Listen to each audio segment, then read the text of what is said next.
Hey, I just watched the newest episode of The Boys, and I have some thoughts that I want to talk about real quick. And I mean real quick. I'm probably not even going to script this. I don't want to spend that much time on it. Get out of here if you don't want to get spoiled. In three, two, one. Having Homelander get the V1 is something that I did not expect them to do at all, and I'm kind of worried about the implications of this. I mean, the entire plot of the season so far has just been, we gotta stop Homelander from getting the V1, or that cunt will be unstoppable. But he has the V1 now, so where do we even go from here?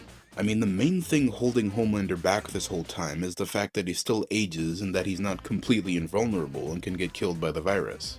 There's nothing stopping him now from just going and finding the boys and killing them all immediately. If you thought they had plot armor before, it's a fucking plot tank now. I mean, unless they come up with some convoluted reason why Homelander either can't find the boys or can't kill them yet, it's probably going to be dumb that they don't die immediately in the next episode. One route I think they might take is having the V1 not affect Homelander the way he thought it would. Like, as far as I know, Homelander is the first person who already has powers to get a V1 injection, so maybe it turns out that, like, the V1 is giving him cancer, or degrading his powers instead of upgrading them or something. Overall, I think it was a very risky move to have Homelander get the V1 in episode 6, and I'm kind of worried the route they take this is going to be stupid. And speaking of stupid, I also want to talk about how Homelander got the V1, or more specifically, who made it possible for him to get the V1? Sage.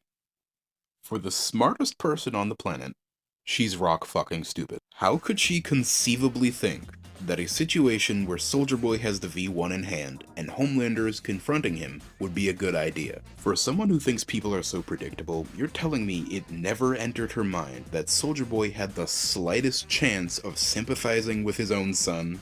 Especially after she was told that Soldier Boy is kinda proud of him and is self-conscious enough not to want Homelander to know that he's proud of him. She didn't even, at the very least, think that when faced with this situation, Soldier Boy would choose to give the V1 up instead of destroying it and probably dying immediately just to spite Homelander. This is the problem 90% of the time when you have a genius character in a TV show. The character can never truly be a genius because the writers aren't. If the end goal was to have the V1 destroyed, why not just take it off Bomb's site when they met up earlier? She could have had Butcher sneak a tentacle into his pocket to nab it while they were fighting. She could have set something up beforehand to knock him out so they can just take it from him. Literally anything would have been better than not predicting, but chancing the outcome of one interaction between Homelander and Soldier Boy. Last but not least, I want to talk about something else that's kind of pissing me off. The reveal that Kimiko and Annie don't even really want the V1. Kimiko confessed to Frenchie that she and Annie talked earlier and both agreed that they don't really want to be immortal while Frenchie and Huey get old and die, which would have been useful information to know